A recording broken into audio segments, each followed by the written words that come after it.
Hello YouTube, my name is Formula Chef 3, and today we're going to cover one of the most notorious, unsolved crimes in California history, the Keddie Cabin Murders.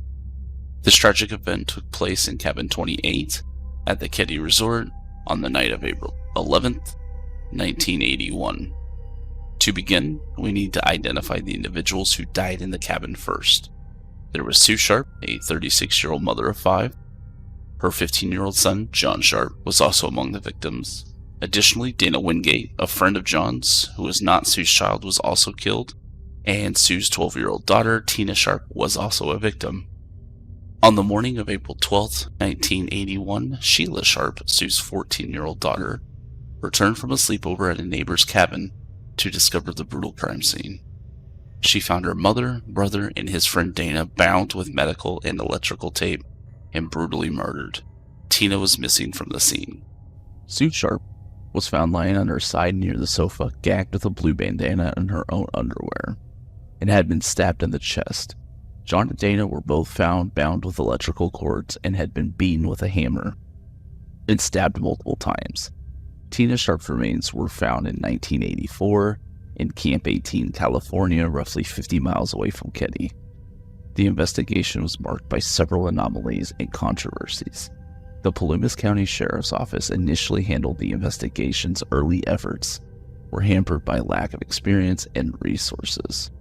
The cabin was covered in blood, indicating a violent struggle. The weapons used included a steak knife, a butcher knife, and a hammer. A bent steak knife was found on the floor, and a bloody fingerprint was found on the handrail leading down from the back door.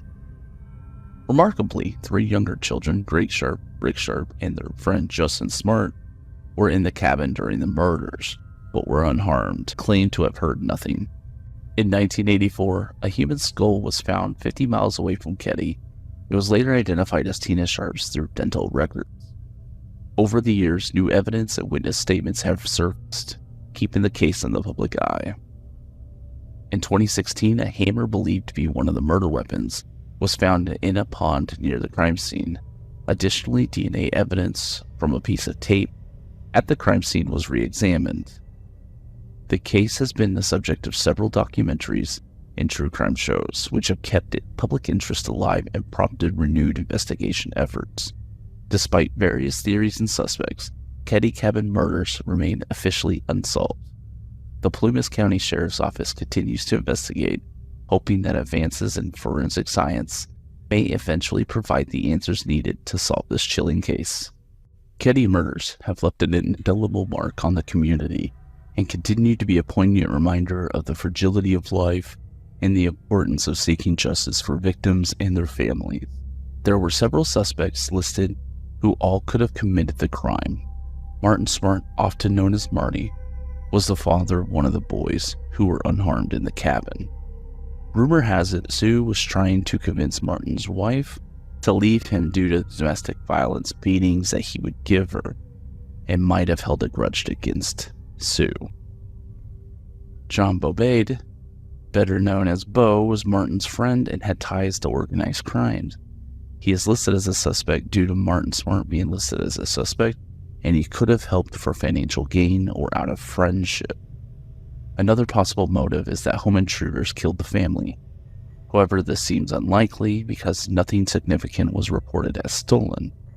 Even though the crime scene wasn't investigated primarily as a robbery, there would have been signs of someone going through personal belongings, which would have been noted in the report. Additionally, intruders would likely have searched the entire cabin, potentially discovering the other children in their beds and not leaving them unharmed as they were. Another theory for the murders is that it could have been a drug-related hit.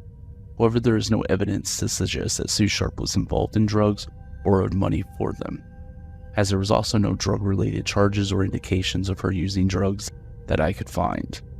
Rumors circulated that Dana Wingate might have had connections to drugs and that John Sharp could have been involved because he'd known some shady people, but I found no concrete evidence to support these claims.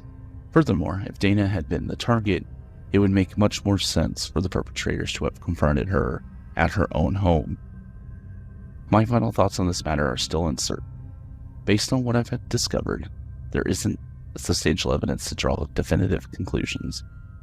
It's possible that several people had motives, including Mr. Smart. However, it doesn't make sense to me why someone would allow their child to spend the night with someone they absolutely despise. It's unusual that Stu Sharp's ex-husband was never considered a suspect in the Keddie Cabin Murders, given that in many cases, current or former spouses are often looked at first in crimes involving a significant other.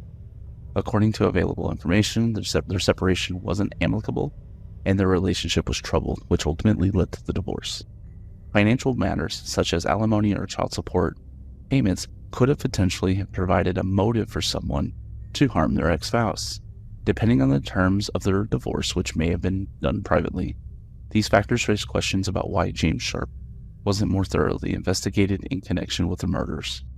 I mentioned James Sharp because if Sue and the kids were awake at the time of their deaths, they likely knew their attacker or attackers and possibly let them in, because there was no signs of forced entry according to the case reports. The investigation was hindered by a contaminated crime scene due to the failure of officers to properly secure it. The lack of evidence and potential witness intimidation are reasons for why the case remains unsolved to this day. I believe others know what happened but are refusing to speak up. There were several cabins near cabin 28, yet no one heard or saw anything. Thank you for watching. If you enjoyed this video, please give it a thumbs up. To stay updated with future content, consider subscribing to the channel. I'd love to hear your thoughts, so feel free to leave me a comment below. Let's keep this conversation going. Until next time, take care and keep exploring.